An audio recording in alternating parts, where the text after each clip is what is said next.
चलिए बात करते हैं साल 2025 की।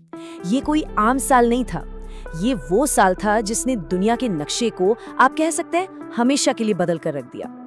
ये कहानी है बड़े बड़े झटकों की, बिखराव की, और फिर उसी बिखराव से एक नई दुनिया के बनने की।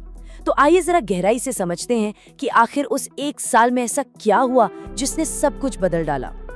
देखिए, साल के शुरुआत में ही ये भविष्यवाणी कर दी गई थी, और ये कोई मामूली बात नहीं थी। ये भविष्यवाणी बिल्कुल सच साबित हुई।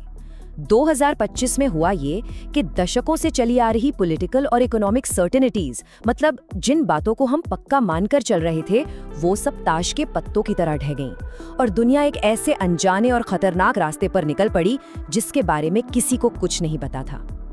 अब इस पूरी ग्लोबल इंस्टेबिलिटी का एक बहुत बड़ा सेंटर था चीन। चीन में एक अजीब सी स्थिति बन गई थी। एक तरफ तो देश के अंदर इकोनॉमिक स्लोडाउन और सोशल टेंशन बढ़ रहा था, और दूसरी तरफ दुनिया में चीन का दबदबा और ज्यादा आक्रामक होता जा रहा था। मतलब अंदरूनी और बाहरी दबाव का एक ऐसा विस्फोटक मिक्सचर तैयार हो रहा था जो कभी भी फट सकता था। और हाँ, ये कहानी सिर्फ बड़ी बड़ी महाशक्तियों की नहीं थी, इसका असर हर जगह हो रहा था। साउथ एशिया में देखिए, बांग्लादेश और नेपाल जैसे देशों में इतने बड़े बड़े क्रांतिकारी बदलाव आए कि उस पूरे क्षेत्र की जियोपॉलिटिक्स हमेशा के लिए बदल गई। ये भी उसी बड़ी ग्लोबल कहानी का एक बहुत जरूरी हिस्सा था। तो सवाल ये उठता है कि आखिर ये सब शुरू कहाँ से हुआ? इस पूरी उथल-पुथल की जड़ क्या थी?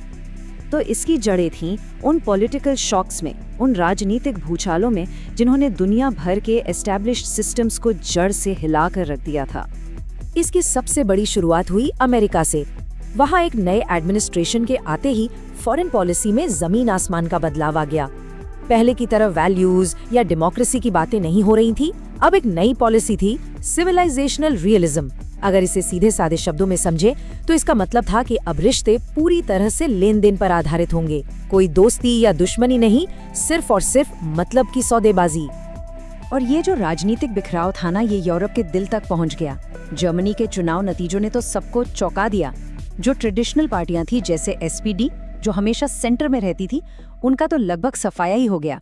और धुर दक्षिणपंथी पार्टी AFD देश की दूसरी सबसे बड़ी पॉलिटिकल फोर्स बनकर उभरी। सोचिए, ये यूरोप की पॉलिटिकल स्टेबिलिटी के लिए कितना बड़ा झटका था। और ये आग सिर्फ एक दो देशों तक सीमित नहीं रही, ये तो फैलती ही जा रही थी।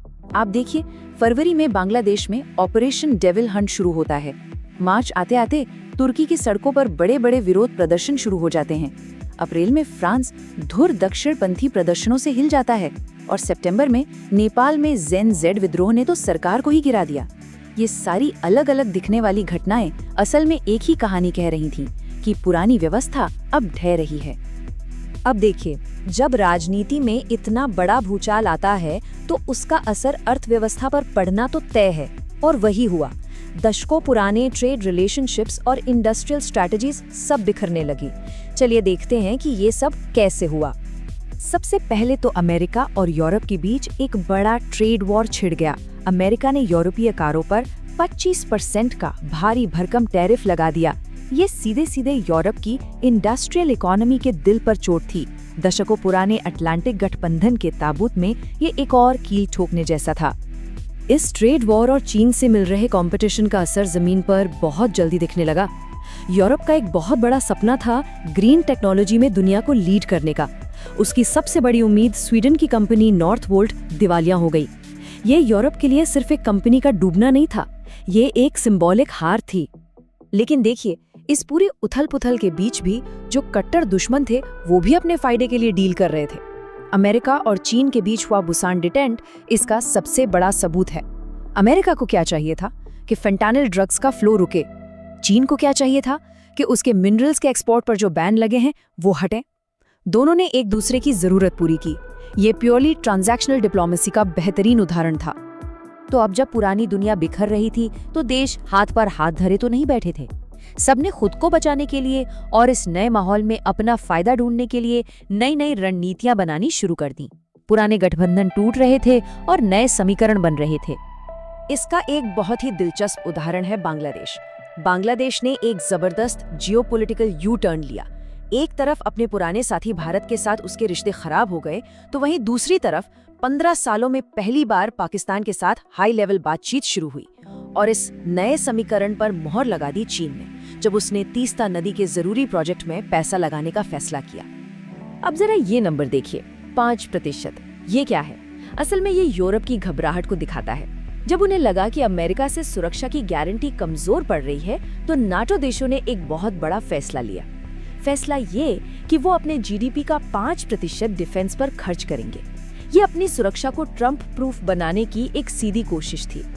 उधर चीन ने भी इस मौके का पूरा फायदा उठाया। उसने पश्चिमी देशों के गुट का एक ऑल्टरनेटिव बनाने की अपनी स्ट्रैटेजी और तेज कर दी। उसने ग्लोबल साउथ के देशों के साथ रिश्ते मजबूत किए, भारत के साथ टेंशन कम करने के संकेत दिए और यूरोप के अंदर की फूट का फायदा उठाने के लिए फ्रांस जैसे देशों से सीधे डील करनी शुरू कर दी। और ये नंबर $1 ट्रिलियन। ये रकम इतनी बड़ी है कि सोचना भी मुश्किल है। ये अमेरिका और सऊदी अरब के बीच हुए नए इकोनॉमिक और डिफेंस डील्स की अनुमानित कीमत थी। ये मेगा डील्स दिखा रहे थे कि अब नए गठबंधन किसी विचारधारा पर नहीं, बल्कि सीधे सीधे आर्थिक और सुरक्षा के हितों पर बन रहे थे।